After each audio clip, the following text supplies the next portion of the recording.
전세계약갱신 때 보증금이 증액되는 경우 확정일자는 주택임대차보호법은 임차보증금을 보호하기 위해 임차인이 주택의 인도와 주민등록 전입 신고를 통해 대항력을 획득한다. 임대차 계약서에 확정일자를 받아두면 그 일자 다음 날을 기준으로 임차 보증금에 대해 경매 등의 경우에 후순위 근저당권자나 채권자의 우선에 임차 보증금을 회수할 권리가 있는 것으로 규정하고 있어 담보 물권과 유사한 권리를 인정하고 있다. 계약갱신 요구권을 행사해 기존의 임대차 계약을 갱신하는 임차인 이 같은 계약갱신 때 임대차 계약서를 새로 작성해야 할까? 그렇지 않다.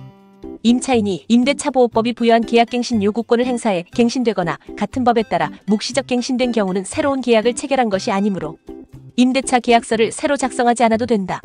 또한 기존에 받아둔 확정일자의 효력도 유지되므로 다시 받을 필요도 없다. 보증금 증액은 확정일자 새로 받는 게 유리. 임대인이 경제사정의 변동 등을 이유로 5% 내의 범위에서 보증금이나 차임의 증액을 청구해 임차인이 이를 승낙하는 경우만일 임대인과 임차인 사이에 보증금 등의 증액에 관한 합의가 이루어지지 않는 경우에는 결국 재판으로 정하게 되는데 이는 변론으로 한다. 증액 부분은 기존에 받아둔 확정일자에 따른 우선 변제 범위 안에 있을까? 그렇지 않다.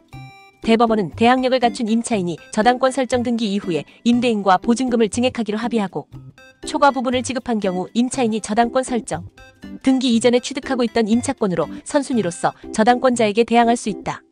그러나 저당권 설정 등기 후 건물주와의 사이에 임차 보증금을 증액하기로 한 합의는 건물주가 저당권자를 해치는 법률 행위를 할 수 없게 된 결과 그 합의 당사자 사이에서만 효력이 있는 것이고 저당권자에게는 대항할 수 없다고 할 수 있다.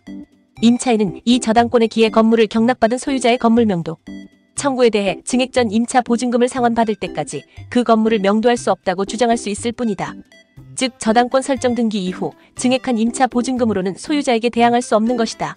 대법원 1990년 판결라고 판시했다. 또한 확정일자 부여, 기관이 작성하는 확정일자부라는 공부에도 기존의 보증금이나 차임만 기재돼 있으므로 증액된 금액 부분에 우선 변제권을 인정하기 곤란한 것이다. 그렇다면 임차인은 증액된 보증금 부분에 대한 우선 변제권을 확보할 방법이 없을까? 방법이 있을 것으로 보인다. 주택임대차 계약증서상의 확정일자 부여 및 임대차 정보 제공에 관한 규칙 제3조는 원칙적으로 확정일자가 부여되지 않은 계약증서에 확정일자를 부여하도록 하고 있으나 예외적으로 이미 확정일자를 받은 계약증서에 새로운 내용을 추가 기재해 재계약을 한 경우에는 그렇지 않다고 규정하고 있다.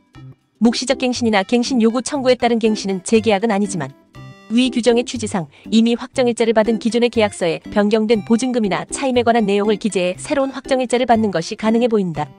이를 통해 기존 보증금은 기존 확정일자에 의해 증액된 보증금은 새로 받은 확정일자에 의해 각각 보호받을 수 있을 것이다. 보통 갱신 계약서를 추가 작성해 확정일자를 받아두는데 이렇게 하면 기존 보증금은 기존 계약서 확정일자에 의해 증액된 보증금은 갱신 계약서의 확정일자에 의해 각각 보호받을 수 있을 것이다. 다만 임대차 목적물에 임대차 계약 체결 당시 없었던 후순위, 근저당 등이 설정된 경우 새로 받은 확정일자에 의해 순위가 정해지는 증액 보증금 부분은 그보다 후순위가 되므로 계약갱신 때도 반드시 등기사항 증명서를 다시 확인해야 할 것이다.